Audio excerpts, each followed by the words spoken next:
नमस्कार मंडळी. Big boss Marathi 6चं पर्व आता अंतिम टप्प्यात पोहोचलं आहे. जसजसे दिवस पुढे जात आहे तसं तसा या शोमधील थरार वाढत चालला आहे.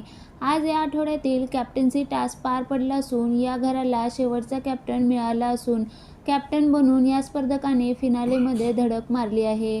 शेवटची कॅप्टन्सी पद मिळवण्यासाठी जोरदार धडपड पाहायला मिळाली.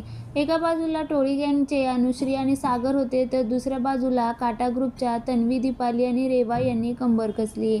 या आठवड्यात रंगलेल्या कॅप्टन्सी टास्कमध्ये उमेदवाराला प्रत्येकी एक समर्थक निवडायचा होता. यामध्ये 2 उमेदवारांना टनलमधून जाऊन दुसऱ्या बाजूला असलेल्या बॉक्समधून गोल्डन कॉईन काढायचा होता. या बॉक्सला 3 टाळी होती. 10 चाव्यांमधून योग्य चावी टाळी उघडून जो सर्वात आधी कॉईन बाहेर काढेल तो कॅप्टन असेल.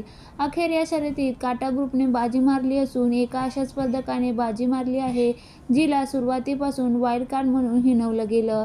तिन्ही राऊंड जिंकून रेवाने कॅप्टन्सी जिंकली असून ती पुढील आठवड्यासाठी सुरक्षित झाली आहे. रेवाने 3 राऊंडमध्ये अनुक्रमे तन्वी, अनुश्री आणि सागरला हरवून कॅप्टन्सीवर आपलं नाव कोरलं. रेवा वाईल्ड कार्ड स्पर्धक असल्याने अनेकदा तिला जुन्या सदस्यांनी हलक्यात घेतलं होतं. तिच्यासोबत आलेले संकेत आणि संस्कृती आधीच घराबाहेर झाले. मात्र रेवाने इतर स्पर्धकांमध्ये आपला खेळ दाखवून फिनालेमध्ये एंट्री घेतली आहे.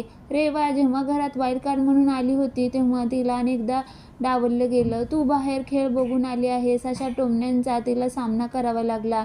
पण रेवाने आपल्या संयमी खेळाने आणि जिद्दीने सर्वांची तोंडं बंद केली. या 8 जणांपैकी या सीझनची झळकती ट्रॉफी कोणाच्या हातात पडणार याकडे अवघ्या महाराष्ट्राचं लक्ष लागलं आहे.